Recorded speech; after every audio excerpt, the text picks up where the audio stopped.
Welcome to RTR Podcast, the podcast where we talk supernatural, mysteries, entertainment, conspiracy theories, and nonsense in general. With me, your host, Liam Neeson, and my good friend. Ucahir. Okay. Okay. I was kidding. Actually, I think your parents' death was not your fault. It was your father's. that was What? that was terrible. I forget about it. Okay. So, guys, selamat datang lagi di one of our episodes of RTR. So kali ini sebelum kita mulai, gue mau sedikit klarifikasi aja. Temanya ini kita agak floating ya, agak bebas freestyle. Tapi ada satu tema utama yang kita mau basically omongin sepanjang podcast ini, yaitu kalau kalian pernah dengar yang namanya teori ancient astronaut, itu kalau nggak salah pelopornya adalah von Daniken nih, kalau nggak salah kayak ya. Mungkin Rike bisa lebih jelasin yang lebih seksama lagi siapa dia von Daniken dan apakah gue salah ngomong namanya von Daniken. Go ahead, Cak. Eric von Däniken dia dari Swiss. Oh, Dia Swiss. buku dia yang paling terkenal itu Chariot of the Gods. Ya. I remember. Yes. Ya, gue pernah dengar. Pernah dengar ya? Pernah. Itu dia tulis tahun 69. Kalau nggak salah menurut Wikipedia nih, gue lagi buka Wikipedia, si Eric von Daniken ya. Yes. Itu kalau nggak salah dia ini backgroundnya juga bukan dari astrofisikis atau akademik ya, tapi dia No. Kalau No. sama sekali No. Ini by the way untuk pendengar, ini hanya apa ya namanya pseudoscience ya. Ini masih masuk kategori pseudoscience. Jadi ini bukan fact atau science pada umumnya yang diakui gitu loh secara internasional. Ini hanya teori seseorang yang menurut research-nya dia menemukan sarkofagus dan research-nya dia dari negara Inka dan sebagainya, menemukan banyak pola-pola yang habis itu dia akumulasiin jadi buku Chariot of God. Tadi itu ya kayak kalau nggak salah ya. Iya. Kayaknya juga dia nggak ke excavation, kayak nggak deh. Kayaknya dia cuma buka-buka buku, lihat foto gitu kayaknya ya. Oke. So eksebisi dia itu penelitian dia itu basically on a budget gitu maksudnya. Ya, kayaknya sih dia memang bukan arkeologis yang proper ya. So, Okay.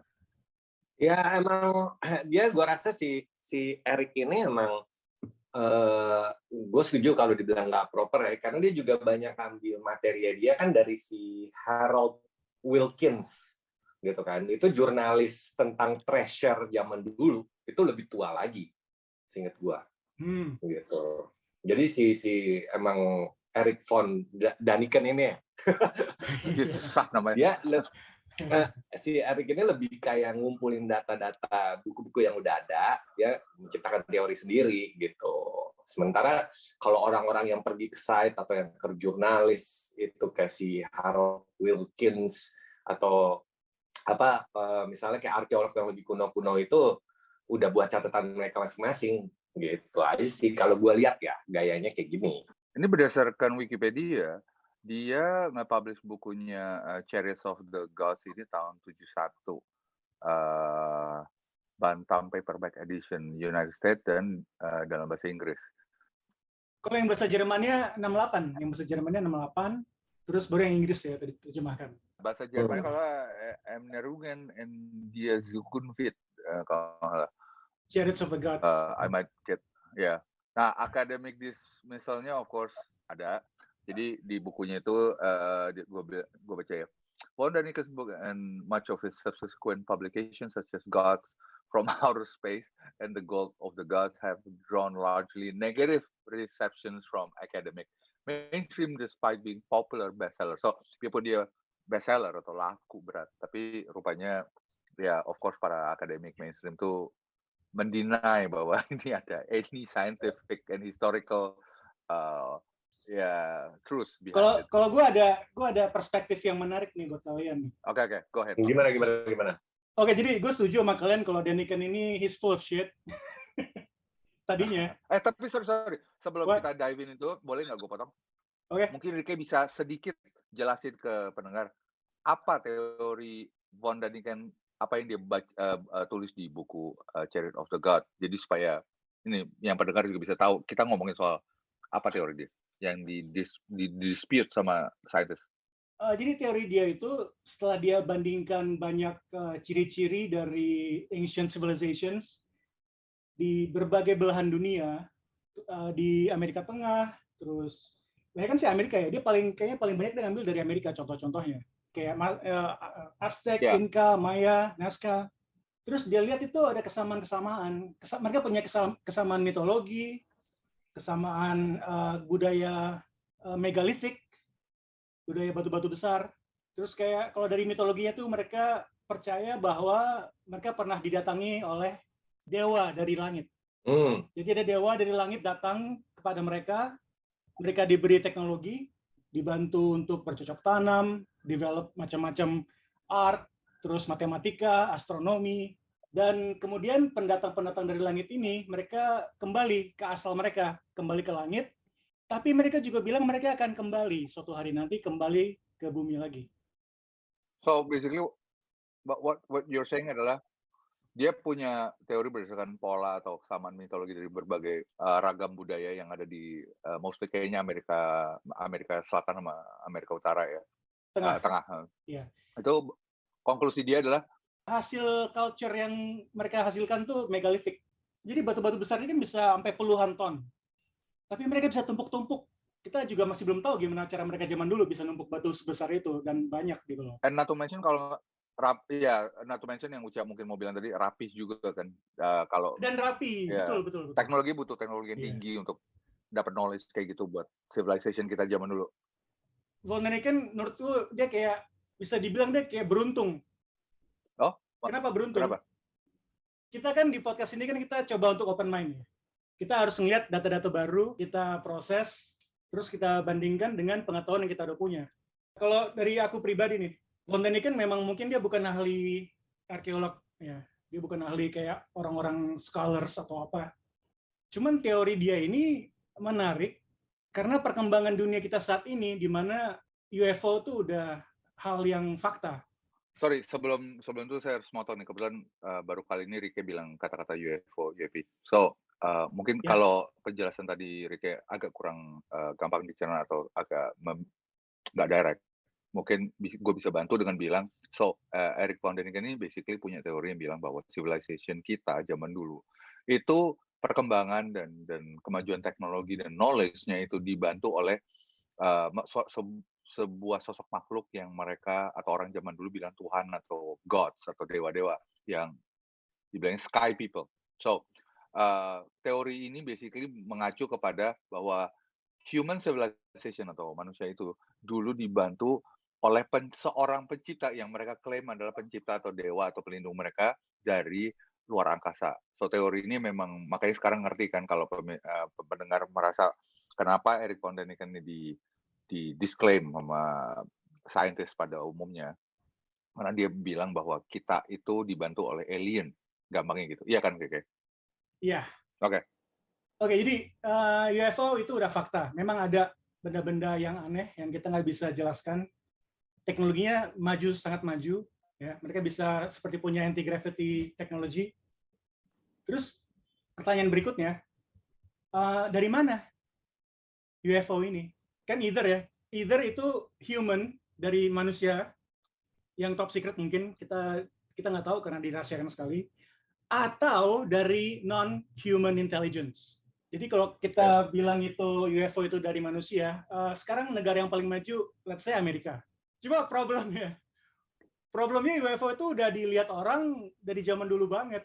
Ya, katanya bahkan ada dari zaman Christ juga udah ada ya di painting-painting. Udah, bener, betul. Bahkan sebelum Kristus juga udah ada. Udah ada catatan orang lihat benda-benda di langit yang aneh. Ya. Terus dari lukisan-lukisan, ya kan? Tapi kalian tahu nggak suatu fakta yang seram dari lukisan zaman dulu nih, sedikit deviate sedikit. Itu gue pernah dengar teorinya bahwa di zaman dulu, di zaman medieval, komet atau meteor itu selalu present di lukisan-lukisan zaman dulu karena itu komet itu simbol dari Alpha dan Omega. Dia pencipta, tapi dia juga pembawa maut atau apokalips. Nah yang lucu, banyak lukisan zaman dulu yang dibilangin, oh enggak ini komet. Kalau lihat lukisan-lukisannya itu, sayang gue belum research ini ya, belum nyari gambarnya, tapi gue pernah lihat itu jelas-jelas bukan komet. Orang lihat ke atas tapi dia bulat, nyala, jalannya itu nggak berbuntut. So itu bukan komet, bukan bintang gitu loh. Bentuknya metalik. Berarti itu kan orang zaman dulu Flying saucer banget ngelihat sesuatu yang metalik digambar. Terus orang sekarang bilang, oh itu komet karena komet menyimbolkan. Tapi jelas-jelas tuh metalik gitu UFO. Itu serem. Iya, sorry. Terus di naskah tuh ya. Naskah lain. Sedikit deskripsi bagi pendengar audio, ini kita lagi ngeliat gambar naskah lain. Jadi buat apa orang di zaman itu, di zaman yang kalau bagi kita orang primitif ya, buat apa mereka bikin gambar yang bisa ukurannya itu bisa ratusan meter, yang mereka nggak bisa ngelihat kalau mereka berdiri di atasnya, mereka nggak bisa ngelihat, itu baru kelihatan kalau dari pesawat terbang, baru kelihatan utuh. Iya. Why do you do that?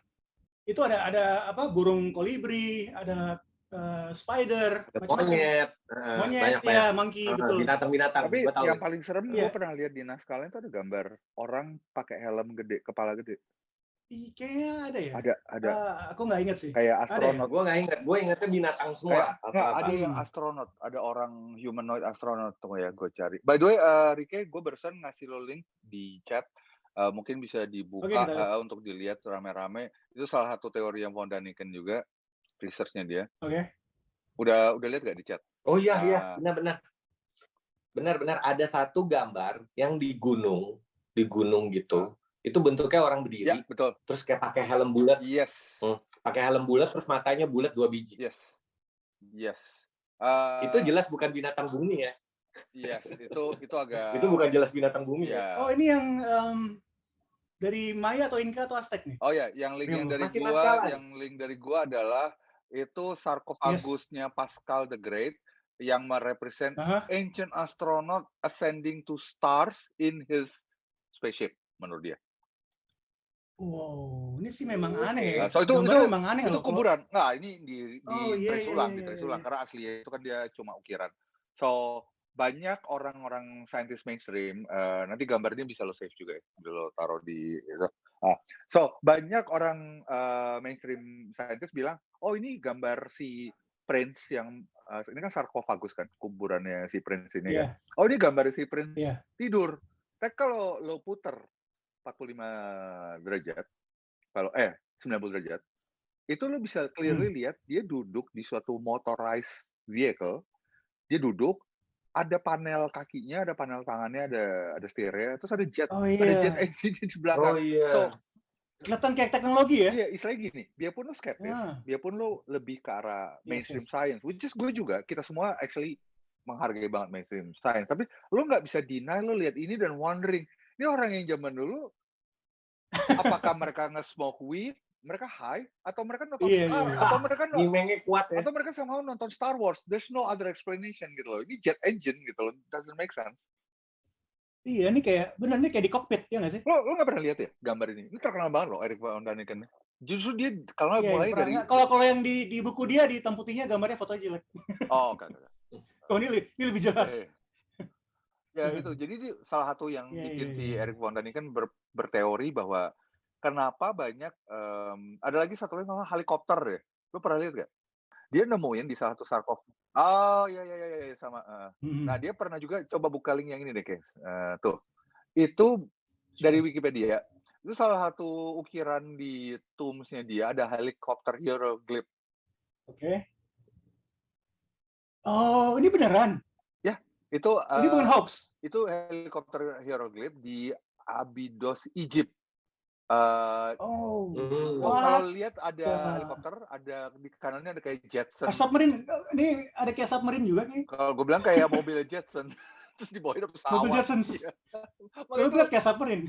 Tapi maksudnya gini, lo pikir aja, kalau itu benar di carbon dating lama, what the hell, iya kan? Iya, itu betul, sih betul, itu betul. sih yang bikin gue Oh iya ini gue tahu. itu sih yang bikin gue menurut gue Erik von Däniken dan teman-temannya gila, tapi I can't deny bahwa interesting gitu loh dengerin teori-teori mereka Iya sih, itu. bener sih. Uh, Betul. So tadi Oh, lo wow. mau lompat ke konklusi kenapa menurut lo Erik von Däniken tuh ada yang menarik soal dia. Mungkin bisa lo lanjutin. Ya gini, karena gini guys, setelah gue pikir-pikir, oke, kita jadi UFO itu real, kita nggak bisa deny. Ya. UFO itu real. Ya.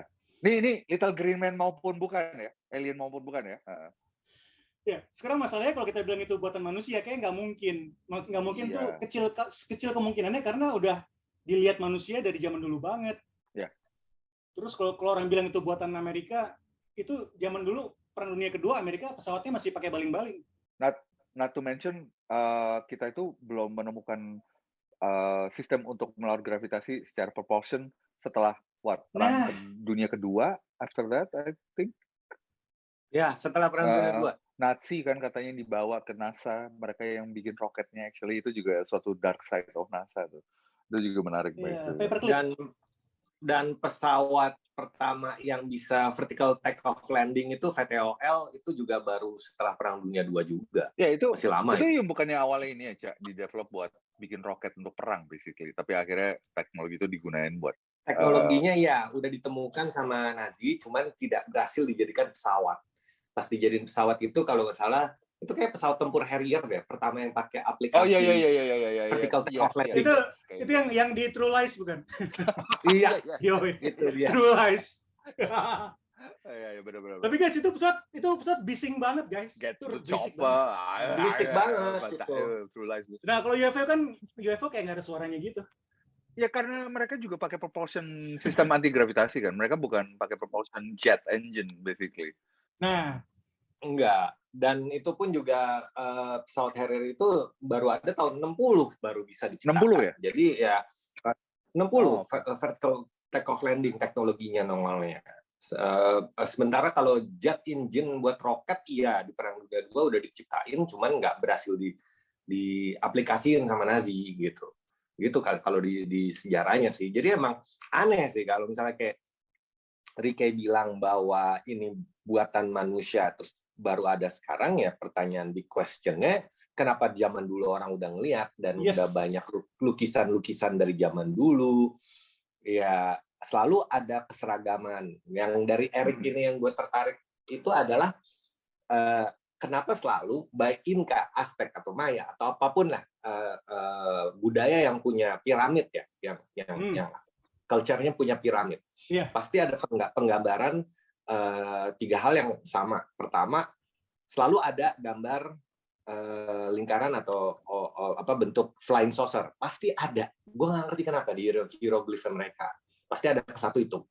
Terus kedua, kecenderungan mereka budaya culture ini adalah penyembah langit dan matahari. Kecenderungannya di era-era zaman dulu ya.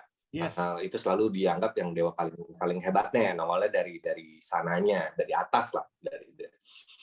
Ketiga, selalu ada gambar orang entar lagi nyembah atau orang atau gambar, pokoknya ada lah simbolisasi manusia ketemu, ada penggambaran orang-orang tinggi yang selalu kepalanya bulat gitu, dan kepalanya digambarin itu selalu kepalanya bulat dan selalu ada kayak kadang-kadang dikasih garis-garis kayak sinar-sinar, kayak glowing gitu kesannya kepala mereka gitu.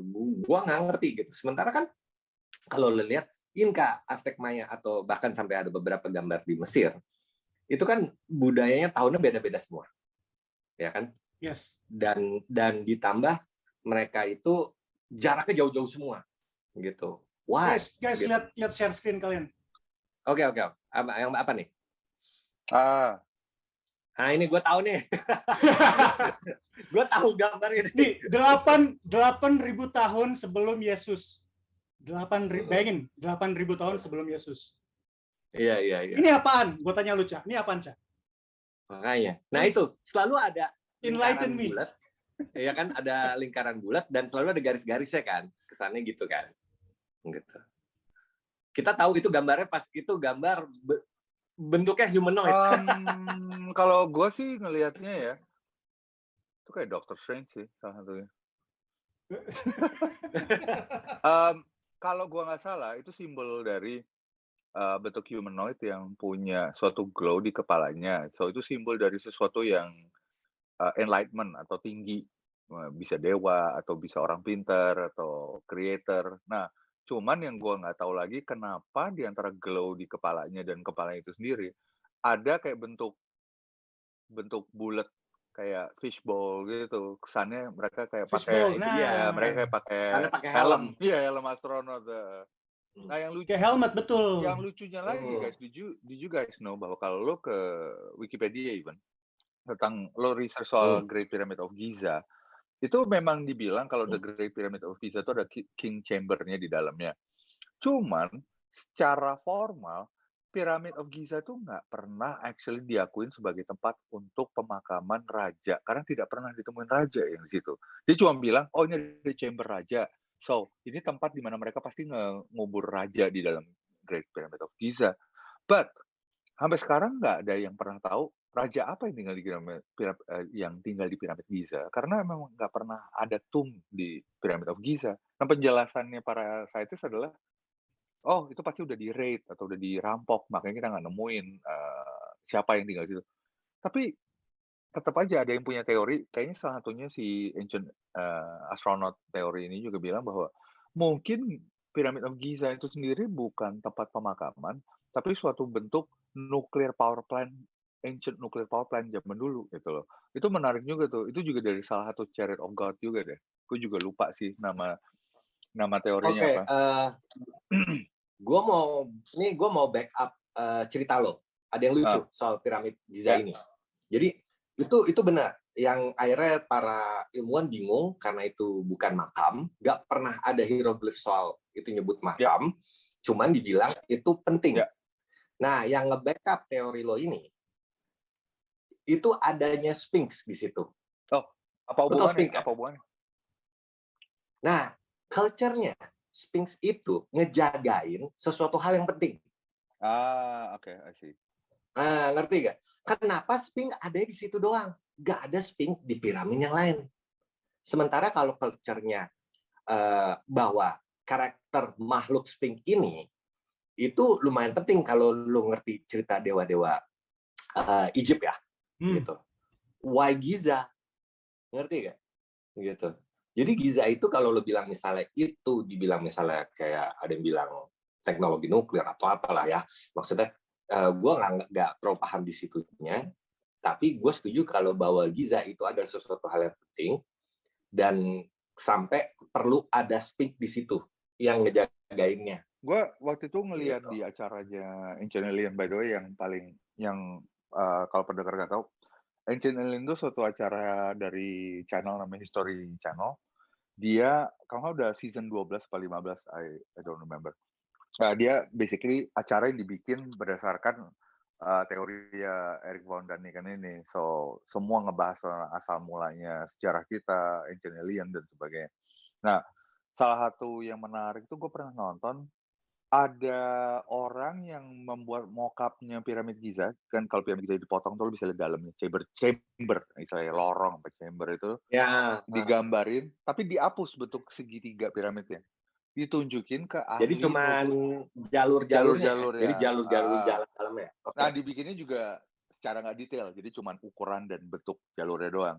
Terus di compare ke seorang ahli nuklir fisikis, tanya, ini kelihatan kayak apa? Yang lucu ahli fisikisnya tanpa tahu tuh piramid Giza bilang ini kelihatan kayak sistem pembangkit tenaga nuklir tapi yang sangat basic banget katanya. Terus dia nanya, emang ini apa? Menurut lo apa? Tanya sama si Ancient Alien historian ini. Nggak tahu. Ini isi piramid Giza. Terus si nuklir fisikisnya bingung. Hah? Oke. So itu lucu sih bahwa ada kemungkinan orang ancient kita, civilization kita yang dulu bisa jadi nggak sekuno itu, nggak keterbelakang itu gitu. Gue bilang sih mereka nggak bisa dibilang kuno ya, gue nggak setuju karena mereka bisa nyiptain benda-benda aneh-aneh ini, terus mereka bisa nemuin hitungan matematika. Dan, guys, lihat share screen-nya guys. Tapi ya Ya, seperti batu-batu. yang ini ditunjukin gambar sekarang nih, ini juga salah satu ya di mana Oke? Sacsayhuaman di Amerika Tengah atau Amerika Selatan. Ini bukannya yang di Peru Oke. itu ya, Jadi yang di atas itu? iya di daerah situ. Jadi Oh. ini batu-batu ini besar guys. Ini beratnya ratusan. Wow, ini tapi lihat betapa rapatnya. Lihat nggak? Ya. Rapatnya mereka Iya, bikin. ngerti. Ya. Katanya sampai Secara salah arsitektur mereka ya, bisa nempelin batu itu. salah kertas aja nggak bisa masuk katanya. Jadi beberapa Iya presisinya kan? tinggi. Presisinya tinggi gitu. Inilah tempat di mana Tetris lahir. Tetris. Yoi. Waktu mereka bangun tuh lagu yang mereka Iya. Jadi kayak Uca bilang, kalau kita bilang mereka tuh primitif, nggak juga sih. Tapi lo tahu kan ada yang ngedibang. No, ada yang ngedibang. Katanya yang ngedibang adalah batu-batu ini dicetak, di molded, makanya bisa presisi banget. Tapi menurut gue tuh agak, I don't know ya. Mungkin dengan tapi kalaupun dicetak, berarti orang zaman dulu udah ngerti cara cetakan. Ya. Itu juga aneh. Sama aja kalau orang ngedibak ya. Maksud gue, it doesn't change a thing gitu, nggak ngubah apapun. Dan kalau nggak salah satu piece itu berapa ratus kilo sampai seton gitu kan bisa. Ton ya, bisa bertonton satu piece batunya. By the way, bagi yang nggak tahu, beberapa yang nggak tahu, cuma kita pengen kasih tahu aja kalau kuil-kuil ini yang batu berat itu kadang-kadang di lokasi-lokasi yang susah sekali dicapai loh, kayak di atas bukit, di atas gunung. Betul. Pikirin baik-baik di gimana puncak mereka gunung. kalau satu batu itu dibawa ke atas butuh. Kalau menara Giza aja, piramid Giza aja katanya timeline-nya agak aneh kan, dibilangin harusnya nggak secepat itu. Benar, harusnya lebih lama katanya. Gue baru mau bahas nih soal kita ngebahas Giza sama piramid sekitarnya yang di Mesir. Kalau di Mesir nih ada yang lucu bahwa itu dibilang batunya dicetak terus dari tempat yang jauh dibawa ke satu tempat, terus habis itu disusun satu-satu rapi-rapi. Terus mereka tuh sempat ada kalkulasi ilmuwan itu ngitungin satu piramid aja penciptaannya itu bisa makan waktu lama banget gitu kan. Kalau dibikin sekarang kan. Kalau bikin sekarang. Nah, sementara kalau lo lihat bahwa ini piramid kan banyak ya di Mesir ya, dan itu yang nyisa. Kita nggak tahu piramid yang lain yang masih belum kebongkar dan masih ketutup pasir. Nah, itu hampir take almost nggak tahu ribuan tahun atau mungkin lebih gitu, dan nggak make sense untuk membawa. Untuk satu. Oke. Nah, problemnya kan itu banyak. Dan bawa dari let's say mereka kalkulasinya dulu dari Sungai Nil yang bisa buat tanah liatnya untuk dibawa atau digeser dengan teknologi mereka zaman itu, it doesn't make sense untuk bisa buat sebanyak itu karena hampir tiap piramid yang ada di Mesir umurnya tuh berdekatan. Oh gitu. Tidak sinkron dengan umur yang kalau kalkulasi mereka. Misalnya gini, satu piramid misalnya let's say butuh 200 tahun penciptaan. Ini ada datanya, gitu. sorry. Katanya mainstream civilization sekarang, mainstream scientist bilang itu 100,000 men, so 100,000 orang, dan estimasi 20 tahun untuk build paling nggak satu piramid Giza. Itu estimasi mereka. Zaman sekarang. Bukan estimasi. Pemikiran hitungannya. Iya, tapi maksudnya itu estimasi dulu tuh take 20 tahun dan 100,000 orang. Jadi alasan mereka kenapa bisa cepat, kenapa bisa 20 tahun karena basically pakai slave, tenaga manusia yang besar katanya. Gitu. Jadi mereka ngejar di ini teori ya, karena of course ini dari hitungan ya. Kita theoretical aja, kita ngomong theoretical aja. 20 tahun lumayan, gitu. Bro. Tapi ya tetap aja sih menurut gue sih, ya bagi gue itu nggak sinkron gitu antara jarak-jarak tiap-tiap ini gitu. Kecuali kalau zaman dulu Egypt nguasain satu bumi terus semua manusia dijadiin budak. By the way, disclaimer dikit nih dari gue ya, at least dari gue. Gue nggak percaya bahwa dulu yang ngebangun Temple Inca atau piramid Giza itu adalah alien ya. Gue cuma bilang bahwa manusia bisa capable untuk bikin bangunan-bangunan yang megah itu dengan tenaga mereka dan engineering mereka. Cuman yang kita tanyakan sekarang, siapa yang memberikan manusia dulu itu knowledge untuk punya Knowledge dan teknologi untuk efisiensi dan itu doang sih arsitektural pertanyaannya. teknologi untuk membangun secepat itu, Mhm. sebanyak itu. Jadi jangan salah ya, bukannya kita bilang bahwa piramid Giza atau apa Setuju. dibangun sama Ya, alien, bukan. gue setuju. Setuju. Jadi Ada bedanya, ada something yang kasih mereka semacam motivasi sama inspirasi. Ya, inspirasi. Karena ini semua mereka dedicate ke sky Ya, gods. betul. Dan lu Mereka Iya. bikin this megalithic structures, mereka dedicate buat sky gods gitu. Dan lucunya lagi lo ngomong sky god, lo tau nggak secara internasional zaman dulu hampir semua dewa-dewa yang manusia sembah itu direferensikan dari angkasa atau sky god. Rapa Nui, Ya, kita juga bahas. dewa Jepang, dewa matahari bilangnya, nggak ada yang pernah bilang Iya. underground god atau apa. Mereka semua pasti refer ke sky god. So itu sesuatu yang menarik. Di langit. Ya. By the way, dulu belum ada Nah. internet ya, Eva ya. Ya, makanya jadi iya. Jadi kenapa cultures dari berbagai belahan dunia itu punya mitologi yang sama, bahwa mereka tuh dikunjungi sama beings dari sky, dari Diajarin langit. cara baca Terus bintang. mereka diajarin, diberi teknologi. Ya, knowledge. Terus Kebanyakan knowledge. Iya, knowledge. Terus saking mereka begitu berterima kasihnya sama sky gods ini, mereka bikin impossible buildings, impossible structures untuk dedicated ke mereka, ke sky gods. Benar nggak? Ya. Benar. Dan ini ada satu hal yang lucu lagi ya, kalau gue boleh tambahin ke Rike. Sebelum ada beberapa culture itu nyembahnya pertamanya kadang-kadang bukan langsung sky god. Gitu. Contohnya gini, kayak misalnya di Jepang itu tingkat kedewaannya ada 3 perubahan generasi. Baru yang sky god atau udah ke matahari itu generasi ketiga. Kalau yang kuno pertamanya dia itu masih standar lah ceritanya lah, dewanya itu dari underground atau dari bumi atau dari Gaia gitu kan, kayak Izanagi.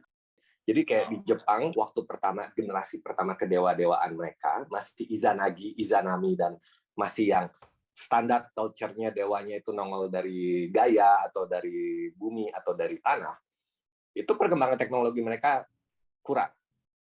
Ya, gue ngeliat dari perkembangan culture dan sistematika mereka aja. Pas masuk ke setelah, gue lupa Ochi siapa namanya, pokoknya lupa, setelah udah generasi 2, generasi 3, which is sudah masuk ke sky god, matahari, Amaterasu, dan yang lain, Jepang langsung meningkat pesat.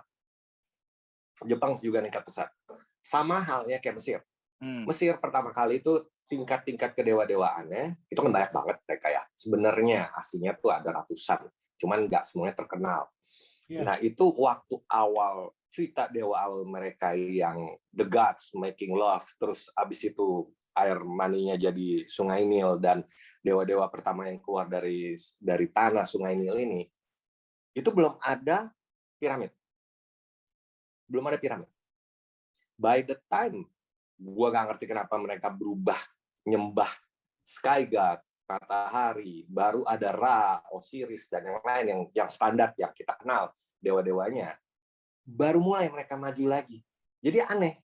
Jadi gue ngeliatnya pattern-nya, mau itu di Jepang, mau itu di Mesir, atau mungkin ada lagi di culture-culture yang lain. Gitu. Kalau udah urusan sky god atau matahari, kenapa mereka meningkat pesat? Gitu. Itu pola pattern yang lucu sih menurut gua sih. Menarik. Apalagi jelas kayak apalagi gua ngambil perbandingannya baik di Jepang dan Mesir yang jauh banget, yang culture-nya beda banget. Ini setelah ini sesuatu yang menarik, mungkin Rike lagi buka linknya. Ini namanya Antikythera mechanism. So gampang. Antikythera ya. Antikythera. Ini basically suatu artifact yang ditemuin di, kalau nggak salah, Yunani, Greece? Iya, di Laut Cina deh kalau nggak salah. Greek. Greek ya. Tahun 1901 ditemuin di Greece. Oke. Nah, sekarang gue tahu nih, ini yang mekanisme aneh banget. Ini sekarang ada di National Archaeological Museum di Athena. Dia ini basically kalau lihat link yang satu link sebelumnya itu ada fotonya. Itu mereka manggilnya di Antikythera mechanism, atau salah satu fragmen dari mekanisme ini. Dia digunain buat basically iPad zaman dulu, komputer zaman dulu. Nah, Yang lucu dari artefak ini adalah banyak yang nggak bisa jelasin kenapa kalau lo lihat tuh kan bentuknya ada sedikit metalnya, ada skrupnya, kayak Ada modern. mekanismenya sih yang aneh. Tapi secara carbon dating Iya. dia itu dia originnya itu tahun early first century BC. So which is long time ago. So pertanyaannya adalah kenapa manusia dulu bisa membangun suatu mekanisme besi yang serevolusi ini, di mana era perunggu atau era besi itu belum lahir. Ini juga salah satu misteri arkeologi terbesar nih. Dia kalau untuk baca chart galaksi apa bintang gitu, gue juga lupa. Dia kayak basically kalkulator bintang gitu, kalender bintang. Ini bentuk arkeologi kayak gini nih banyak lo temuin, bukan cuma ini doang. Gue juga pernah ngelihat ada satu bentuk aluminium kayak landasan UFO, tapi umurnya aluminium belum diciptain, tapi carbon datingnya udah lebih lama daripada itu. So ya menarik si Eric von Daniken ini punya teori-teori dengan barang-barang arkeologi misterius ini. Dia ngumpulin data-datanya yang benar-benar out of this world kalau gue bilang, memang aneh-aneh gitu. Dan lucunya adalah pola, gue percaya banget sama pattern-nya. Maksudnya pola pattern-nya tuh yang anehnya semua civilization yang canggih-canggih ini selalu naik atau menang dibanding culture pada zamannya gitu, dibanding yang lain-lain sekitarnya. Terus tiba-tiba hilang aja semuanya. Gue gak ngerti itu. Kalau teorinya kalau kenapa Aztec dan sebagainya itu pada hilang, itu katanya sih itu sirkulasi siklus perabatan yang normal. Jadi ada teori yang bilang setiap suatu perabatan manusia yang udah mulai mencanggih dan masuk ke era tertentu, mereka biasanya secara natural akan punah atau akan ada suatu kejadian disastrous yang kayak kiamat kecil basically, sehingga semua peninggalannya hilang dan musnah, sehingga generasi yang berikutnya tidak akan sadar mereka exist, something like that gitu. Itu ada siklus itunya di civilization manusia, itu teori ya, gitu loh. Ya, pattern-nya gitu ya. Oke. Ya aneh aja sih menurut gua sih. Lo pernah lihat kayak yang misteri aluminium slab itu? Aluminium slab gue belum tahu. Linknya nih. Ini menarik banget. Jadi suatu hari mereka menemukan hold on. Mungkin ini video kali ya. Oh iya, ini jangan deh. Oh iya, itu bisa kok, linknya bisa dibuka. Ada gambarnya di bawah. Aluminium piece yang handmade, katanya appear unusual and very old. Archaeolog was brought into immediately identified two of them as being fossil. Lihat bentuknya, kelihatan lebih kayak kaki sebuah UFO. Iya sih, ini aneh sih aluminiumnya. Iya. Kalian lihat yang gue lihat? Kalian lihat yang aku lagi lihat? Itu kiri kedua. Itu tuh yang lo Google itu benar tuh. Ini? Ya. Ya itu yang ada bulat bolongnya itu. Itu. Itu aluminium. Sedangkan kalau lo lihat carbon datingnya, doesn't make sense karena aluminium belum ditemuin pada saat carbon dating ini. Dia kalau nggak 20 cm kali 12 cm deh, sekitar segitu. Nah, teorinya ini kayak bagian dari UFO katanya. Karena carbon datingnya tua banget. Tua banget. Dan ini diketemukan di daerah mana? Hold on, gue juga nggak begitu. Kita baca ini, baca artikelnya. Ya, gue juga ini video. Dekat Rumania. Dekat Romania. Nah, oke. Serius nih. So basically, aluminium itu baru ditemuin sekitar 200 tahun lalu. Tapi menurut carbon dating, ada kemungkinan slab ini atau bentuk segitiga ini, ya udah umurnya 250.000 tahun lalu. So it doesn't make sense kan. Kayak gitu. Iya. Romania. Iya sih. Nah, gua nggak bisa setuju atau straight up percaya bahwa oh ya ini salah satu pieces dari sebuah UFO. Tapi again, lu mikir deh, terus kalau bukan apa dan siapa yang bikin dan teknologi itu dari mana gitu loh. Kalau emang sejarah harusnya 200 tahun lalu. So ini sama antikythera mechanism itu cuma 2 dari misteri objek yang ditemuin atau arkeologi find yang serius, yang nggak ada penjelasan yang bagus gitu loh. Dan atau kontroversi lah, melawan science yang pada umumnya gitu. Ya, emang ada teori juga pepatah ya. Ini ada pepatah, ada teori. Psikologis manusia itu istilah kasar di tempat lain bisa berpikir hal yang sama di tempat lain lagi. Seperti misalnya gini, simpel. Gimana? Lo ngedesain sesuatu, ada pepatah, maksudnya bilang bahwa psikologis manusia itu karena kita masih manusia, otak kita bisa berimajinasi, memikirkan hal yang sama meskipun culture kita berbeda. Contoh gini, misalnya lo ngedesain sesuatu, atau tiba-tiba lo ngeliat di TV atau ada acara Amerika, gue udah pernah nih kepikiran kayak gini, gitu kan? Nah, itu hal yang normal, hal yang biasa. Jadi bisa aja di Indonesia ada orang nyimeng kepikiran pesawat, sementara di Mesir zaman dulu ada orang nyimeng kepikiran pesawat juga. Itu menurut gue bisa aja sebuah kebetulan. So, gitu. dari teori lo gitu. ini, tapi basically semua ini channel ini salahnya Cimeng, basically gitu. Who knows?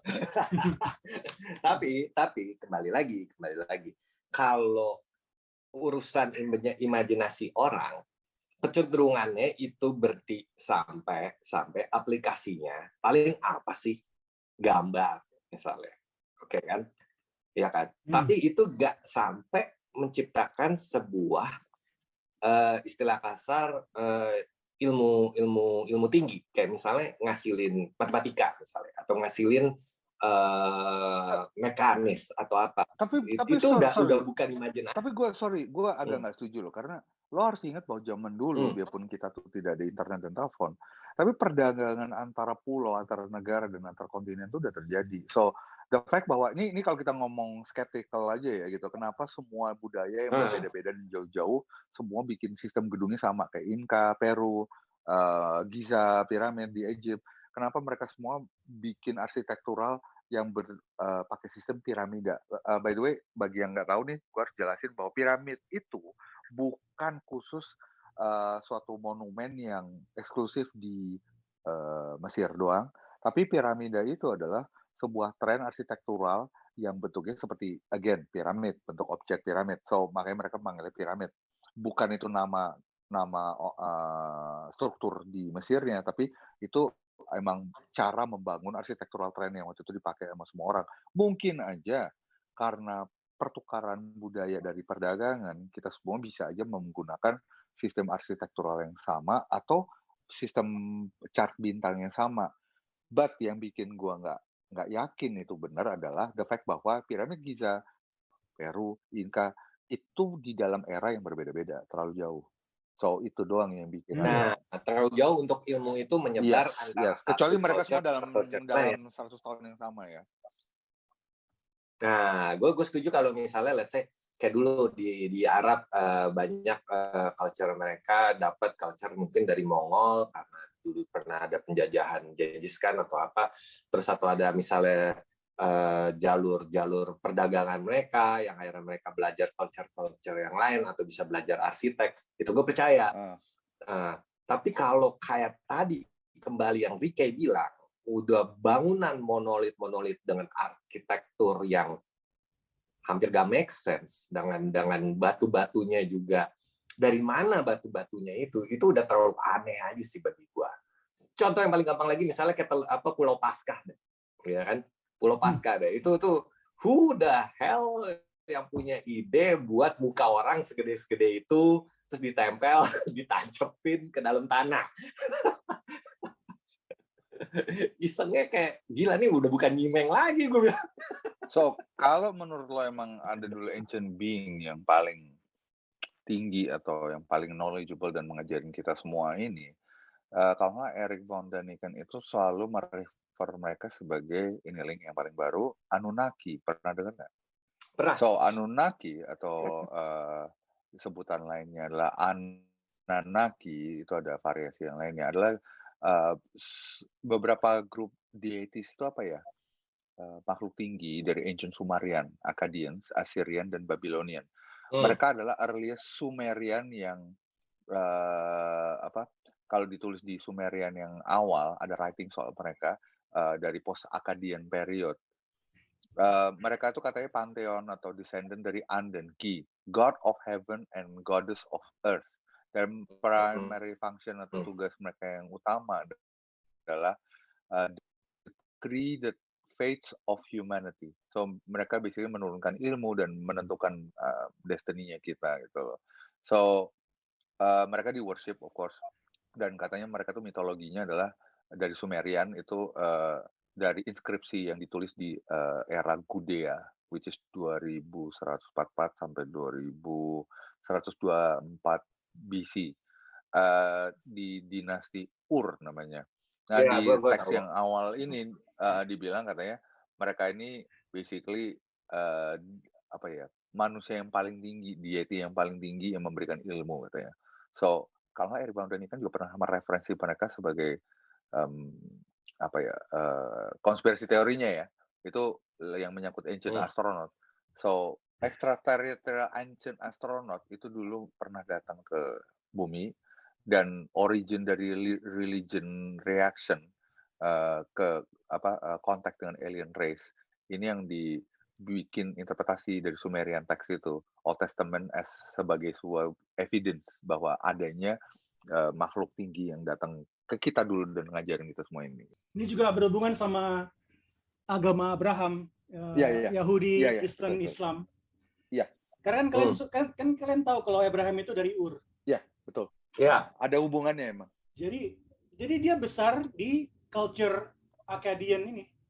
Ya. So jadi dia tahu mitologinya, betul. Dia tahu kisah-kisah dewa-dewanya. Sampai cerita Nabi Nuh itu sama kayak Utnapishtim, Gilgamesh. Ya, Napishtim. Nah, lucunya kalau tadi yang si Rio bilang ya soal si Anuki ini, Anunnaki. Ya, Anunnaki. Nah, Anunnaki ini kan memang dari Sumerian dan Babylon lama dan yang lain-lain itu selalu ada penggambarannya. Dan gue nggak ngerti kenapa penggambarannya selalu orang-orang manusianya kecil-kecil, dianya selalu gede sendiri. Mereka selalu gede sendiri, entah lagi duduk, lagi disembah, atau mereka berdiri, atau mereka lagi nunjukin benda aneh, atau apa penggambarannya selalu di tembok, selalu gitu. Ya, ini kalau bercanda gue mungkin nih kayak film Prometheus, mungkin The Engineer lagi datang. Tapi by the way, nama mereka Anunnaki ini sendiri ya dari An itu istilahnya adalah translation-nya adalah Sumerian God of the Sky. So again, kan? agak literal sih menurut gue. Nah, tapi emang karena kebetulan ini emang eranya di Babylon lama, terus Sumerian, emangnya daerah-daerah situ selalu kan penggambarannya kan si Anunnaki ini kan selalu tinggi, gede, terus kumis berewok, gitu kan, gitu. Dan selalu gue nggak ngerti, selalu tangan kanannya megang sesuatu. Benda apa itu gue nggak tahu. Selalu ada gambar itu lagi, gue nggak ngerti deh. Gitu. Kayak kesannya ya berulang lagi yang kayak di tempat-tempat lain. Maksud lo kayak tongkat gitu bukan? Atau Iya, dia megang tongkat yang ada bulatnya itu loh, tongkat terus ada bulatnya itu. Gua nggak ngerti kenapa. Ini apa ya? Selalu itu dipegang dan selalu tangan kanan gitu. Itu selalu berulang gitu. Emang unik sih. Jadi emang nggak bisa ya. Gue bukan berarti gue langsung bilang gue percaya itu alien atau gimana ya enggak. Tapi emang older culture manusia, civilization, penggambarannya selalu ada ya orang-orang spesial ini gitu. Mau itu di mana aja gitu. Selalu ada yang kesana mereka ngasih sesuatu buat civilization-nya jadi maju dan pintar gitu aja. Polanya selalu by the way, sebelum kita move on ke teori soal siapa God of Sky ini dan motivasi mereka dan hubungan mereka sama kemanusiaan, mungkin ada yang mau tambahin sama dari Ricky atau Uca sebelum kita move on ke teori kita masing-masing ya, ini jadi personal teori.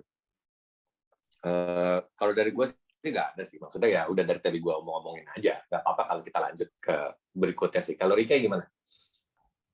Oke, balik ke UFO boleh nggak nih? Boleh. Masih di situ kok. Kita rangkuman dulu ya. Jadi kita establish bahwa UFO bukan dari manusia, setuju? Ya, udah jelas, bukan ciptaan yang itunya. Maksudnya evidence-nya nggak menuju ke manusia. Bukan dari manusia, bukan dari manusia yang kita kenal lah, bukan kita. Iya, betul. Jadi probabilitas UFO itu buatan manusia kecil. Mm-mm. Jadi kalau itu bukan manusia, berarti itu dari non-human intelligence. Which is why sekarang kita lagi bahas teori ancient astronauts, ancient aliens. Mm. Mm. Jadi menurutku, karena ngeliat dari bukti-bukti yang kita punya saat ini, aku berat condongnya memang ini something alien, something non-human maksudnya. Extraterrestrial. Ya, either mereka dari galaksi lain, dari solar system lain, atau mungkin dari parts of the earth yang kita belum tahu. Mungkin di dalam tanah, mungkin di dalam lautan yang abyss gitu. Atau teori lainnya lagi dari dimensi lain. Teori lainnya Atau dari dimensi lain. Dimensi lain. Ya. Jadi kalau kita bicara non-human itu bisa banyak. Terrestrial tapi bukan human, bisa dari extraterrestrial, dari luar bumi, bisa juga dari dimensi lain, different realms. Setuju. Atau lebih ngaco lagi kalau gua kebanyakan nonton film gua. Dari mana? Gitu, dari manusia masa depan. Ya, itu juga ada. Oh iya, time travel ya, time travel. Ya, bisa jadi. Ya, itu cuma possibility aja. Nah, gitu.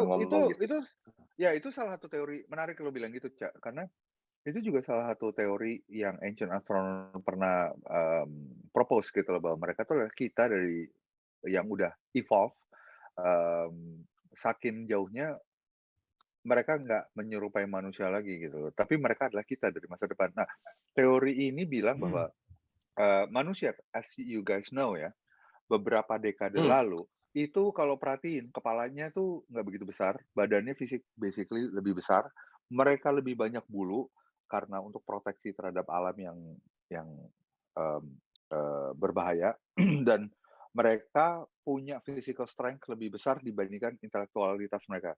Nah, itu makin lama berevolusi dan berubah. Contoh manusia yang lama, ini sounds like a joke, tapi di beberapa generasi aja kita bisa melihat bahwa pada tahun 80-an, 70-an, laki itu biasanya ototnya besar, physical mereka prominence, dan mereka bukan orang yang terlihat intelektual kalau berbicara. Contohnya Stallone, Arnold Schwarzenegger, itu era-era di mana genetika, but I know it's funny, but genetika itu masih exist di era itu paling nggak banyak gitu loh. Gue lumayan setuju sih bahwa emang ada perubahan bentuk manusia besar. dari zaman dulu ke sekarang, itu emang berubah. Gak usah dalam hitungan ratusan tahun, dalam puluhan tahun aja perubahannya cepet banget. Apalagi dengan dan kalian sendiri tahu kan kalau mereka dulu ngomong kan kayak si Arnold Schwarzenegger kan ngomongnya udah kayak wah cuma fantastic, get to the chopper, back out for pussies, you know, something like that. So Stallone juga lebih kayak gitu. So tapi sekarang kita lihat tuh cowok-cowok tuh pada lebih slim, lebih kayak feminin, lebih muscle density-nya lebih berkurang, tapi intelektualitas mereka dengan umur muda aja mereka udah lebih pintar, cepat untuk belajar. At the same time, mereka diassociate dengan social konteks kayak human relation, intimate relation, mereka lebih jauh. So, mereka lebih takut untuk menyentuh, berinteraksi, atau membaca emosi, menunjukkan emosi. Intinya emang kelemahannya adalah manusia zaman sekarang itu fisikalnya menurun, udah pasti. Tapi emang udah ada pembuktian bahwa sosialisasi juga by the way. Nah, kenapa ini penting? Karena kalau kita lama-lama jarang punya kontak dengan sesama orang atau sesama manusia, kita akhirnya jarang menggunakan mulut kita, dan kita jarang menggunakan kuping kita, dan kita akan jarang beraktivitas yang butuh physical strength. Sehingga kalau lihat dari evolusi itu, kita akan mengarah ke arah di mana manusia itu kepalanya atau otaknya lebih besar, daun telinganya akan mengecil, bibirnya akan berkurang, dan mulut kita akan lebih mengecil. Jadi grey. Betul. No, benar. Karena kita jadi jarang bertemu matahari. Kulit kita pigmentation-nya udah nggak akan gelap. So, alien grey alien ini. Justru gue mau backup teori lo. gue mau backup teori lo bahwa udah ada penemuan di tahun sekarang bahwa manusia zaman sekarang itu perubahan volume otaknya berubah dan pemakaian neuron mereka, jadi pemikiran mereka, mungkin orang zaman dulu cuma bisa berapa persen, kita jadi nambah, bahwa emang pemakaian otak manusia zaman sekarang itu jauh peningkatannya, which is zaman dulu misalnya ada satu manusia itu dalam kehidupan mereka perlu dapat knowledge paling cuma berapa persen, sementara zaman sekarang manusia udah dengan teknologi canggih, kita tuh bisa ngambil persentase ilmu pengetahuan kayak kehidupan mungkin ratusan orang langsung bisa kita ya dengan teknologi dan internet ya, kita bisa belajar kehidupan orang dan ilmu pengetahuan cepat banget, hitungan ya hitungan hari kali atau apa. Yang sementara zaman dulu kayak orang misalnya untuk belajar masak aja dia butuh satu kehidupan dia sendiri. Betul. Gue setuju sama yang lo bilang. Sama dua hal lagi, satu adalah bulu. Kita makin berkurang bulu kita. Sekarang udah tinggal rambut dan beberapa bulu alat kelamin. Tapi nanti ke depan ya akan bulu rambut pun berkurang karena kita nggak butuh protection sebanyak itu karena keadaan lebih canggih dan lebih automated. Dan satu hal lagi nih yang banyak orang nggak mikir, oh bukannya alien itu karena nggak berbicara mereka telekinesis. Well, kita udah mulai ke arah sana. Memang kita sekarang pakai sosial media, bukan telekinesis. Telekinesis itu gerakin objek, telepati. Sorry, itu X-Men. Ya. Sekarang kita aja kan udah berkomunikasi makin berkurang menggunakan mulut kita. Kita lebih banyak pakai sosial media, kita pakai internet. Bayangin nanti kita akan ke arah wearable. Nah, wearable sementara ini jadi suatu bentuk yang kita gunain, harus kita gunain untuk komunikasi sama orang, whether itu jam, whether itu Bluetooth, peace. Tapi lu bisa bayangin kalau nanti ke depannya Elon Musk juga lagi mencoba bikin Neuralink. Jadi dia nggak perlu pakai gadget. Iya, dicolok ke dalam. So, siapa yang bilang kalau alien itu biologis? Bisa jadi itu udah suatu implan yang standar untuk mereka komunikasi sama yang lain. Bisa jadi itu bentuk teknologi juga. So, ini salah satu teorinya yang Pondani kan. Gue punya teori yang agak beda siapa alien ini, tapi gue pengen denger dulu nih dari kalian sendiri. Ada pendapat nggak soal menurut kalian siapa sih alien-alien yang nih zaman dulu ngajarin kita dan tujuan motivasi mereka apa?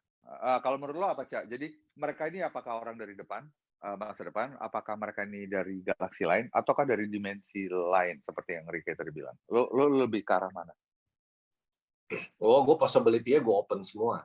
Bisa mana aja. By the way, disclaimer ya, gitu. Disclaimer bagi pendengar, ini kontroversi. So, ini ada hubungannya dengan kreasi manusia. So, just take this with a large grain of salt. Kita bukannya bilang bahwa ini, karena gue harus bilang nih, karena ini agak kontroversi. Ini ada hubungannya dengan kreasi kan. Jadi, ini hanya for fun gitu loh. Jadi, don't take this personally kayak kita yakin ini benar gitu sih. Ya, go on.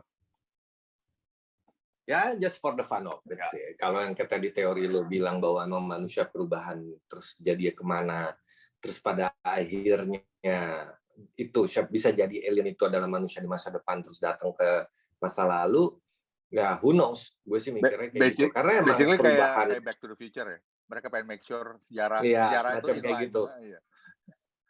Nah, kenapa perlunya mereka datang itu mungkin juga gue nggak ngerti ya. Gue kebanyakan baca film, nonton film dan baca komik juga.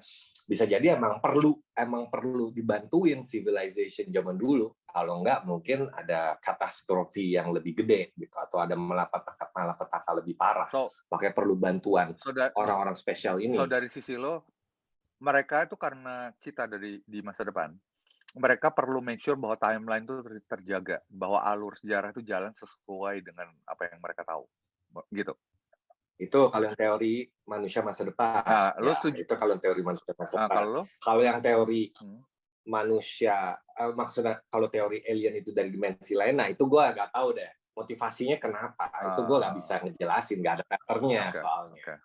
Gitu. I see. Gitu. Atau ekstraterestrial. Kalau misalnya ekstraterestrial juga, gue juga nggak ngerti kenapa yang dari luar datang. Iya, interestnya apa? Kecuali kalau emang kita disiapin jadi makhluk ternak. Jadi emang kita disiapin jadi makhluk ternak, nanti suatu hari mungkin mereka datang, kita dijadiin makanannya. Ya itulah Kalau cerita. by the way kalau menurut Star Trek sih ini karena suatu hari manusia yang akan nge-lead federasi. Jadi itu penting banget. Itu juga itu boleh.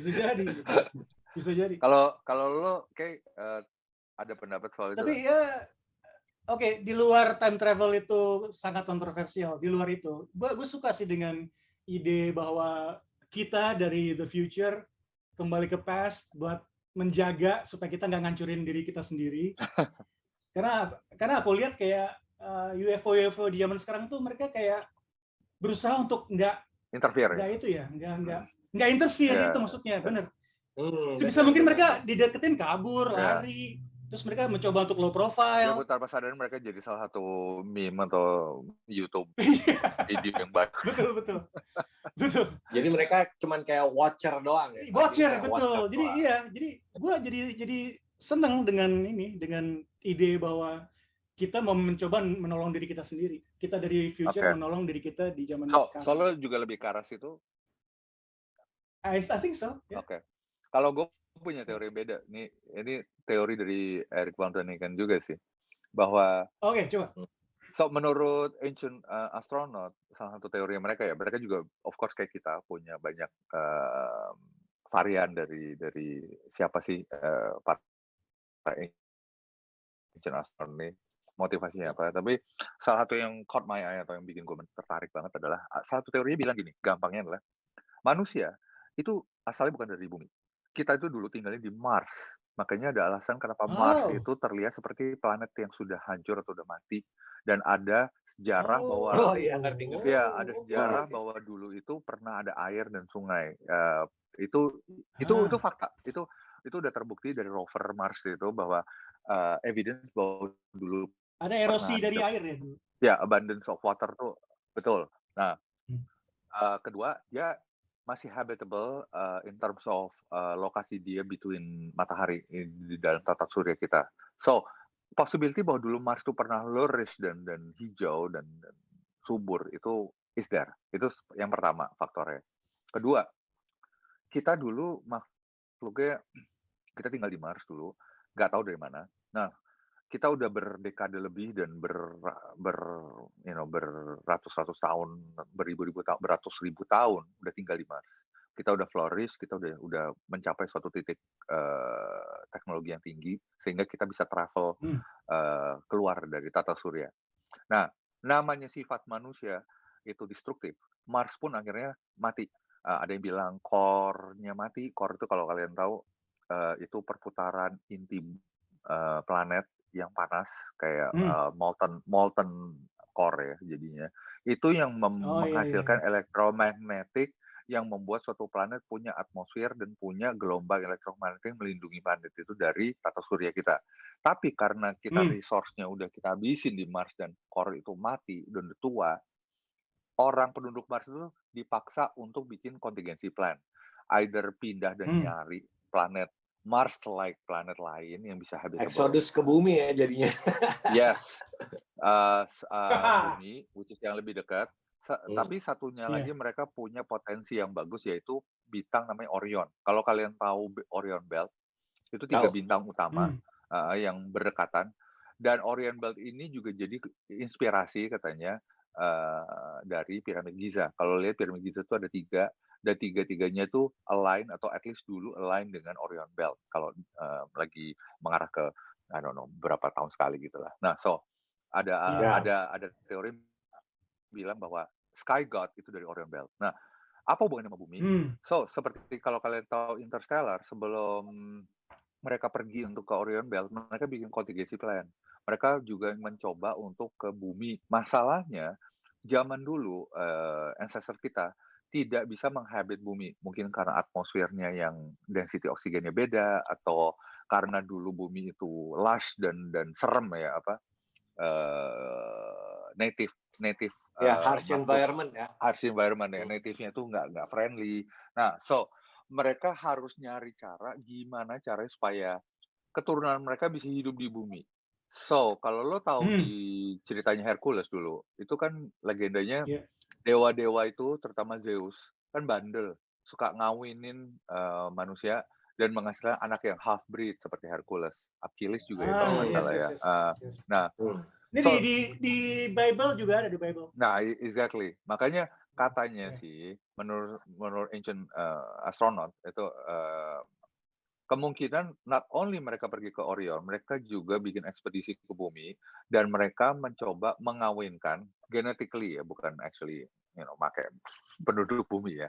Mereka mencoba mengawinkan native creature yang ada di bumi untuk bisa dikawin silang dengan genetika mereka sehingga bisa menghasilkan hybrid baru, yaitu yang dinamakan human atau manusia. Nah, makanya kalau di Bible tuh ada manusia pertama, which is kalian tahu Adam and Eve kan. Dulu gue sangka itu cuma legenda, karena nggak mungkin ada manusia pertama. Tapi sekarang kalau pikiran lagi, bisa jadi mereka punya proyek dan yang berhasil pertama itu Adam dan Eve. Bukan berarti mereka kawin dan anaknya mereka kawin, tapi mereka abis itu bikin lagi dan bikin lagi dan bikin lagi. So kita bukan berasal dari Adam dan Eve semuanya. Nah, katanya makhluk bumi asli yang mereka gunain karena paling mirip dengan kita adalah suatu bentuk kera. Suatu bentuk Oke, kera oke. yang kalau menurut Darwin berevolusi jadi manusia. Nah, dulu Hmm. ada teori yang bilang kenapa nggak semua kera jadi evolusi yang lebih tinggi? Kenapa nggak jadi manusia? Kenapa hanya kita yang jadi manusia dan intelektual? Katanya Ya. kalau Darwin bilangnya itulah namanya missing link. Nah, teorinya menurut von Daniken adalah the missing link itu adalah ancestor kita yang dari Mars. Karena mereka milih satu spesies khusus, gue lupa namanya Alda atau apa gitu deh, yang dikawin silangkan dengan genetikanya si alien itu sehingga jadi kita Homo sapiens gitu loh. Nah, Ya. kera yang lain karena nggak dikawinkan dengan genetikanya alien itu, ya tetap jadi kera biarpun mereka pintar kayak apapun. Nah, kita berevolusi jadi kera. Nah, peninggalan kita yang nggak jadi manusia itu masih ada. Jadi suatu bentuk mitos namanya Bigfoot atau Yeti. Sehingga Bigfoot atau Yeti itu seperti manusia, tapi intelektual lebih daripada kera, tapi nggak sepikat Meganthropus. kita. Something like that. Nah, itulah alasannya kenapa katanya Bigfoot itu kalau ngeliat manusia kabur. Karena bagi mereka, kita lebih mirip sama orang-orang ancestor yang nyulik ancestor mereka dulu. Kita lebih mirip ke alien daripada ke kera. Nah, yang ke Orion, of course sukses. Itu yang kemudian datang lagi dan mengajarkan Inka dan sebagainya, cara build piramid dan sebagainya. Nah, yang stay di bumi itu jadi kita. Nah, mereka masih memonitor kita. Dan kalau perhatiin, mereka selalu datang kalau ada event-event besar seperti perang. Atau yang paling penting lagi adalah nuclear testing. Setiap kali ada ledakan nuclear testing, itu report of UFO sighting itu naik selalu. So, mereka selalu memonitor. Ya, itu seperti vulkan memonitor manusia waktu manusia bikin warp engine. Satu, mereka pengen make sure kita nggak blow ourselves up. Itu yang pertama. Kedua, mereka pengen lihat progres kita, apakah kita udah mature enough untuk bisa mereka datengin dan komunikasi sama mereka. Soalnya kalau mereka bisa teknologi kita belum nyampe nuklir dan selanjutnya kita masih primitif bagi mereka dan mereka turun, gue yakin mereka pun pasti mikir kayak kita bakal dibakar hidup-hidup. So mereka belum berani gitu loh. Itu teori, salah satu teori von Daniken bahwa kita tuh asalnya dari mereka. Mereka adalah kita, basically itu sih. Itu gue lebih ke arah itu. Fun fact aja, fun fact. Yang lo obrolin itu udah pernah dipakai di anime. Apa? Serius lo? Apa? Udah ada animenya. Dulu gue nonton. Apa? Ya, gue lupa namanya apa. Plannya. Jadi ceritanya udah canggih, udah kayak dunia cyberpunk atau apa, terus tiba-tiba ada malapetaka, jadi kayak planet Krypton, mereka harus kabur. Terus mereka kabur ke planet sebelah, which is bumi. Sampai bumi, mereka udah terpaksa harus nurunin genetiknya, mereka nangkap monyet, terus diambil DNA monyetnya dimasukin ke tabung, terus dicampur sama genetik manusianya. Juga itu mungkin dapat dari Daniken juga kali. Iya bisa. Gue percaya anime itu pasti ngambil dari ini yang lo cerita ini gitu. Lo tahu kan anime Jepang kan sering banget kan kalau nggak salah gitu kan. Kenapa awal ada satu film Hollywood juga yang agak mirip tapi ada banyak key difference-nya. Itu karena Stargate deh. Saudara si yang bikin disaster movie Independence Day itu. Stargate pertama yang yang bagus ya. Ya, yang ya, itu Gods of Egypt gitu Stargate. Iya. Itu ya, gue Stargate nggak tahu yang pertama. serial ya. Gue nggak nonton yang si MacGyver tuh, yang si Richard Dean Anderson ya. Gue cuma nonton yang Kurt Russell ya. Tapi konsepnya mirip. Bedanya cuman mereka bukan hybrid. Kalau di film itu literally manusia adalah mereka gitu loh. Dan di-enslave sama mereka, dibikin untuk memuja mereka lah basically. Gue juga udah agak lupa sih. That was a good movie by the way. Tapi kalau Stargate kan ceritanya mereka datang dari dimensi lain, kayak pintu Stargate kan. Bukannya lebih kayak gitu sih. Bukannya dia ini ya, pintu ke planet lain ya, makanya dibilangnya Stargate. Iya, Bukan dimensi jadi lain, tapi jadi lo bisa travel jauh gitu loh. Kayak wormhole ya. Wormhole, jadi ya, beda sama dimensi.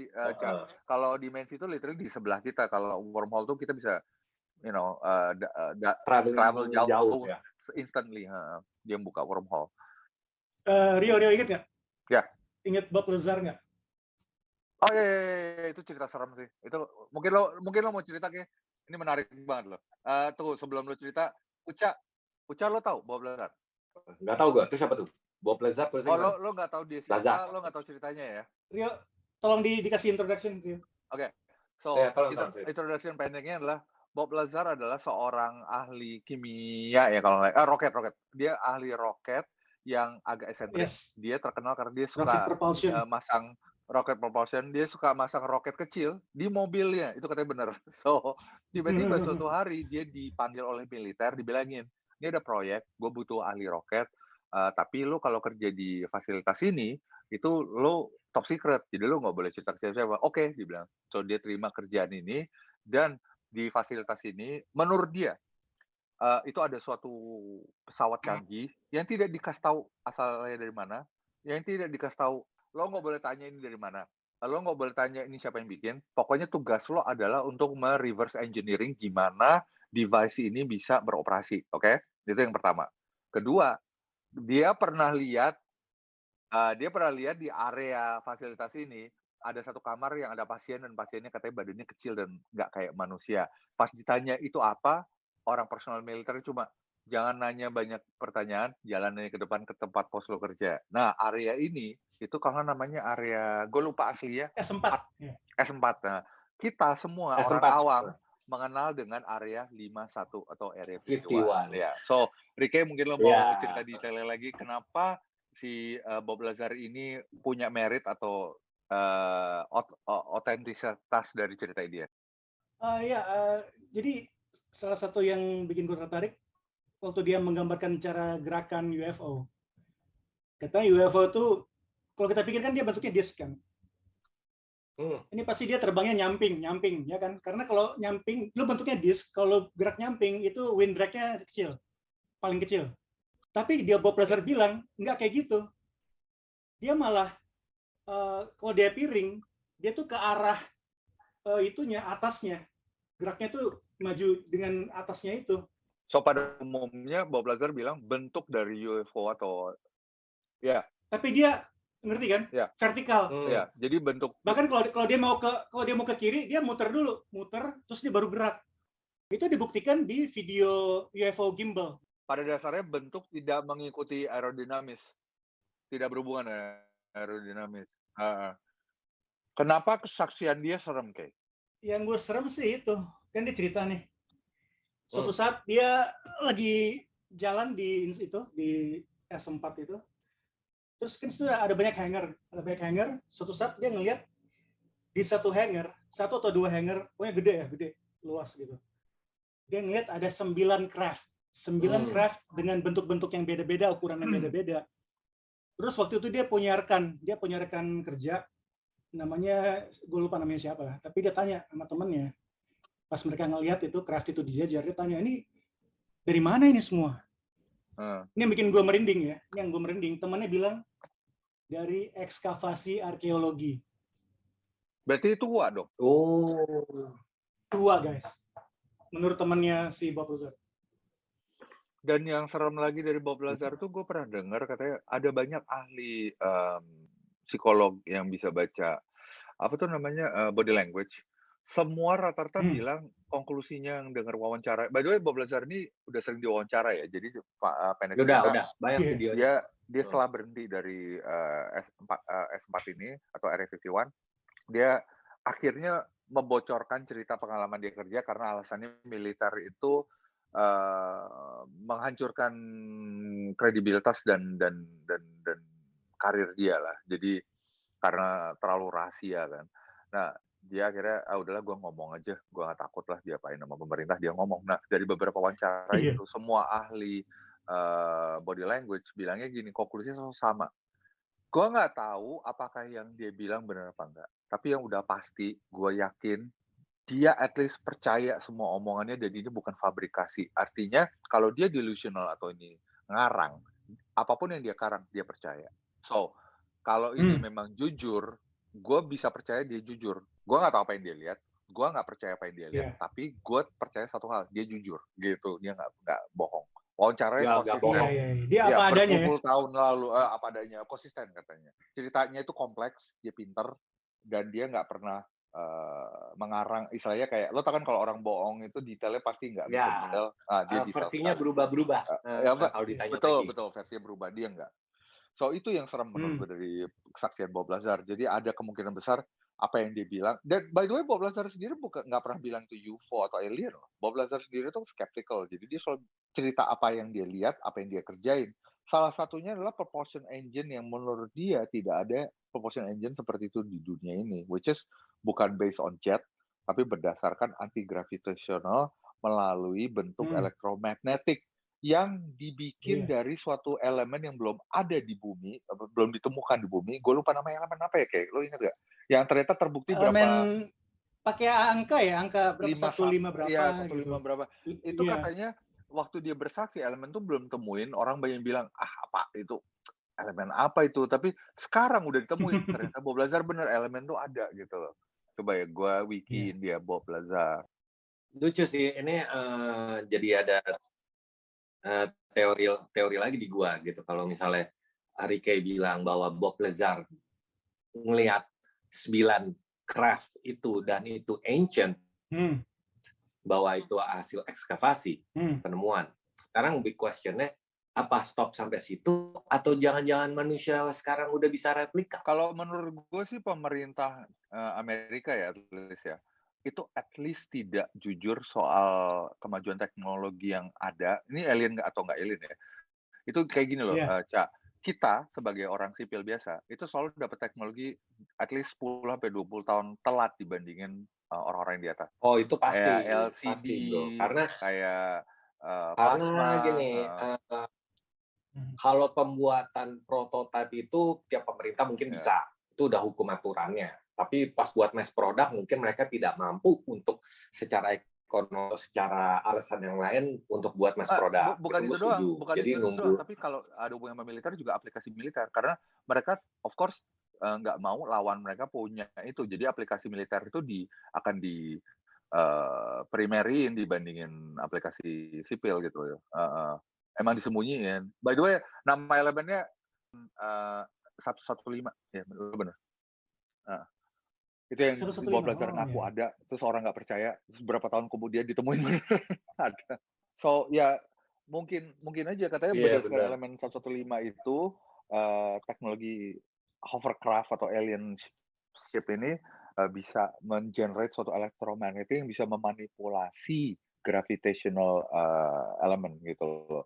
Tapi itu make sense juga karena gravitasi gue pernah dengar dari teori lain itu berhubungan dengan ruang dan waktu juga. So kalau lo bisa memanipulasi gravitasi, lo bisa memanipulasi ruang sehingga lo bisa melipat ruang sehingga dia nggak usah harus mendorong objek ini untuk melawan gravitasi, tapi dia melipat ruang sehingga dia bergerak bisa punya kecepatan yang tidak ada friksinya sehingga aerodinamis tidak berperan sama sekali. Ya, kalau udah bisa manipulasi ruang atau nanti enggak, beda. Jadi dia hanya memanipulasi ruang melalui gravitasi, bukan memanipulasi ruang dan waktu. Gua nggak tahu ya, tapi so far sih teori dia gitu. Propulsion, jadi untuk bergerak. Ya, gue bilang sih itu just a matter of time aja. Kalau udah bisa satu langkah pertama, tinggal nunggu berapa abad lagi pasti bisa gitu. Kayak tadi yang Ricky bilang sih, gue sih lumayan percaya kalau mungkin manusia belum canggih ya, tapi kalau kita pernah nemuin yang aneh-aneh terus di riset terus-terusan, mungkin dipakai buat aplikasi teknologi militer yang sekarang udah ada drone, udah ada apalah yang aneh-aneh. gue sih gak heran kalau ternyata disembunyikan kepada masyarakat awam bahwa mereka itu sebenarnya udah maju ya sampai mana.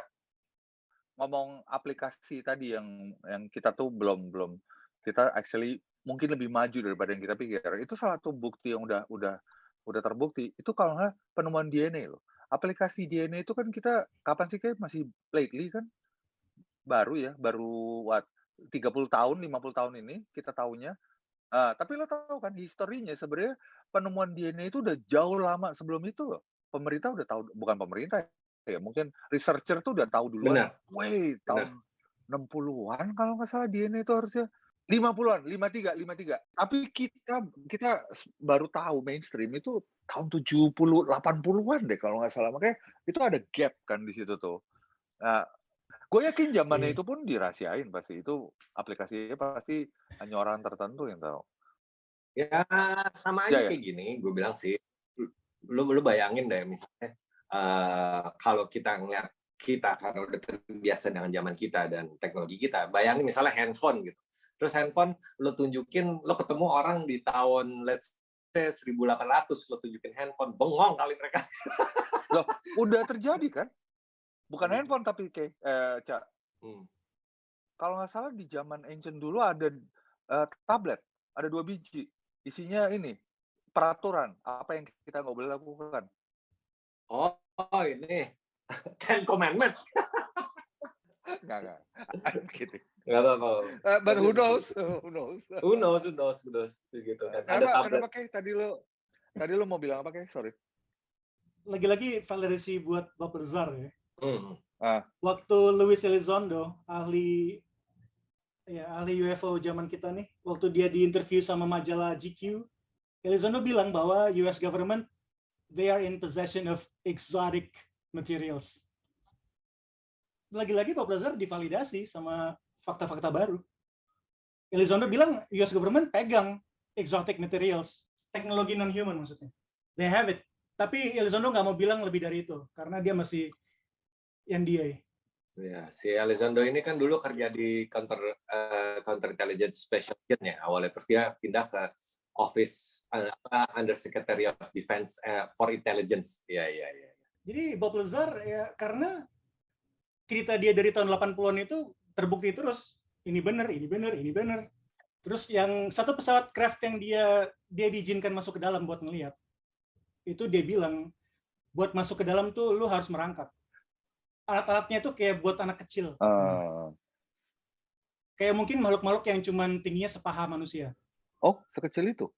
Tapi ada banyak craft kan, ada banyak craft. Nah, craft yang dia boleh masuk ngelihat buat itu ngelihat teknologinya. Itu dia bilang itu kayak dibuat untuk anak kecil, buat makhluknya ukurannya kecil gitu. Jadi dia mesti membungkuk, dia mesti ngerangkak buat bisa masuk ke dalamnya. Lo ngomong-ngomong pernah lihat nggak sih foto zaman dulu yang ada orang-orang kalau di daerah Rusia deh, ada foto zaman dulu hitam putih yang mereka megang tangannya alien. Kayak pernah Iya lihat. itu juga misterius itu. Gue lagi nyari. Itu creepy sih. Tapi kelihatan legit karena ini zamannya hitam putih dan I don't know. Aduh, gue lupa ya. Ntar ya, gue cari dulu. Ya, go on. Lanjut. Sambil gue nyari. Terus ada satu cerita dari Bob Lazar yang menarik nih buat kalian nih. Jadi waktu dia diinterview di Joe Rogan. Oh, Joe Rogan. Dia bilang tuh dia sempat tuh ada ilmuwan Rusia juga. Ada Rusia. jadi Amerika sama Rusia tuh kerjasama buat memecahin misteri ini, buat reverse engineering ini. Oke. Terus kata Bob Lazar, suatu hari semua orang Rusianya dikeluarin dari instalasi itu, diusir. Why? Oh. Jadi dia nggak tahu kenapa tiba-tiba tuh orang-orang Rusianya dikumpulin terus diusir, nggak boleh masuk lagi ke dalam. Oke. Jadi dia spekulasi kayaknya saat itu Amerika nemuin sesuatu yang orang Rusianya belum tahu dan mereka mau simpan sendiri. Menarik. Jadi nggak cuma Amerika, Rusia pun juga ikut andil untuk meneliti hal-hal kayak Gue percaya sih itu, soalnya mereka kan superpower country dulu yang paling besar. Betul. Dan kalau lu pikir, mereka berdua superpower dengan kemampuan spy yang seimbang. Yeah. Terus mereka berdua ngelihat ada teknologi yang di luar jangkauan manusia. Jadi mereka kayak istilahnya punya common enemy, common threat. Ada ancaman yang common, sehingga itu mendorong mereka buat ya udah kita kerjasama lah dalam beberapa kapasitas kita kerjasama aja. Karena kita berdua nggak tahu nih apaan. So, konklusinya adalah kemungkinan Bob Lazar itu nggak bohong, kemungkinan dia jujur. Dan kemungkinan Eric Iya, Von Däniken kan biarpun kelihatan kayak orang bodoh dan orang tidak berpendidikan, tapi teori-teori dia menarik gitu kan. Ya nggak betul legit lah, betul. tapi bisa untuk bikin kita open minded lah. Nggak, lagi pula kalau lu bikin teori apapun, itu bisa by chance lu jadi bener. Kan? Ya, gue bilang si Eric ini lebih kayak ngumpulin data yang ada pada tahun itu aja sih. Jadi gue bilang dia ya agak beda jauh kayak misalnya sekarang gue ngumpulin data dari Wikipedia, cuma dijadiin buku.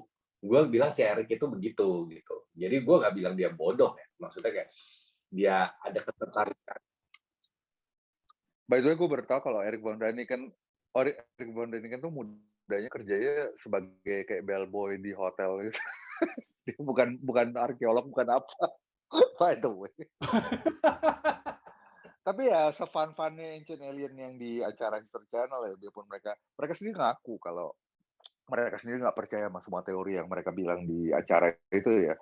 Karena itu bagaimanapun suatu bentuk entertainment. Kan produser dan showrunner ngedemand bahwa mereka bikin season karena laku ya dulu ya, ngedemand bikin season lagi. Tapi namanya habis juga kan materi akhirnya gitu loh. Jadi mereka akhirnya terakhir emang kredibilitasnya makin nurun sih. Mereka bilang, oh si Albert Einstein, kok dia jenius? Jangan-jangan apakah dia itu dibantu oleh alien? Menurut kita iya. Mereka bilang semuanya alien. So tolong jangan anggap serius 100% dan mereka sendiri ngaku kalau itu part of show juga gitu. So FYI aja. Ya lu bayangin lah bro, 18 season, 210 episode. Ya sekarang kalau lu kumpulin data-data yang ada ini paling berapa lu bisa tembus 100 udah bingung kali mau ngomong apa lagi. Sebelum kita round up kata-kata penutup, so ini udah official, ini udah kita selesai buat podcast yang episode Ancient Alien atau Ancient Astronaut ya. Kita bilangnya Ancient Astronaut aja deh. Kayak itu lebih murni. Ancient Alien itu acaranya Ancient Astronaut. So we conclude our Ancient Astronaut episodes. Mudah-mudahan kalian enjoy apa yang kita discuss. Please let us know what you guys think. Apakah kalian percaya sama teorinya Eric Von Däniken ataukah kalian merasa bahwa Eric Von Däniken ini cuma salah satu bapak gila yang sih dan nyari fame dan famous doang dari acara Ancient Alien, which is possible by the way. Orangnya masih hidup ya by the way kan, udah tua sih, saya masih hidup. Yes. So kata penutup dari gua adalah semenarik-menariknya teorinya Eric Von Däniken dan dia satu pioneer di Ancient Astronaut ini. Sesili-silinya teori dia dan se-fun yang kita ngomongin ini, menurut gue it keep us an open-minded attitude terhadap kita sebagai humanity ini asalnya dari mana, kenapa kita ada di universe ini, dan apa yang menunggu kita di masa depan. Tapi at the same time juga gue mau bilang kalau kita semua ini membahas soal teori-teori seperti ini just for fun. Jadi tolong jangan dianggap bahwa ini fakta atau fiksi, tapi sesuatu yang lebih kayak to keep you occupied dan mikir apakah teori-teori seperti ini mungkin benar, dan mudah-mudahan kalian bisa melihat dari sisi open-minded betapa luasnya dan eksplorasi kita tuh belum selesai gitu terhadap universe ini sendiri. So ya seperti yang gue bilang, it's just for fun. Please don't take us 100% serious, but keep an open mind. Gue rasa dari itu, gue sih itu aja sih. Oke. Uja? Well, kalau dari gue sih sama ya. This is just for fun gitu. Dan gue emang suka misteri-misteri dunia ini bahwa bumi ini masih banyak yang belum ketahuan gitu. Itu baru bumi doang, apalagi nanti yang di luar. Belum ini ya, belum laut kita loh. Itu kita suatu hari ngomong. Belum laut loh. 70% misteri laut 70% bumi lah air. Masih luas. Ya, Gon. Makanya jadi paling kalau bagi gue ya emang just for fun, tapi gue juga nggak bisa pungkiri bahwa emang banyak peninggalan arkeologi kita yang cukup menarik dan aneh gitu kan, yang mind blown juga gitu. Jadi ya gue sih anggap ini to keep us, istilah kasar, entertain lah. Gue anggap ini tetap sebagai entertainment bahwa dunia kita tuh masih banyak misterinya aja, gitu aja sih gitu. Kalau lo kayak Oke, itu kata penutup dari Rio tuh udah bagus banget. Jadi gue nggak nambahin banyak-banyak. Gue cuma mau bilangin ke kalian para pendengar, beberapa hari lagi di Amerika Kongres akan membuka public hearing mengenai UAP. Oh iya, betul. Jadi kita nantikan apakah ada informasi dan data baru. Mungkin Kapan, Ge? lusa ya mungkin ya. Apa bedanya sama yang waktu mereka buka data alien yang waktu Kayaknya TikTok sekarang ini mereka bukan cuma diberikan material, tapi mereka ada tanya jawab sama Pentagon. oh Ya, terima kasih para pendengar sudah bersama kami 1 jam lebih. Ya, terima kasih guys. Terima kasih. Mohon maaf kalau ada kesalahan informasi, kami mohon maaf. Tidak ada maksud menyesatkan, ini semua entertainment. Tapi kalau untuk gue tambahin Yes. ya, Rike benar, kita tidak ada niat untuk menyesatkan. Tapi apabila kalian toh tersesat mendengar kita, ingat aja selalu ada Google Map, so tenang aja. Oke. Bye. Garing gitu, that joke. Oke. Oke guys, well thank you everyone. Everybody. Thank you guys untuk malam ini. Sampai ketemu lagi di episode kita selanjutnya.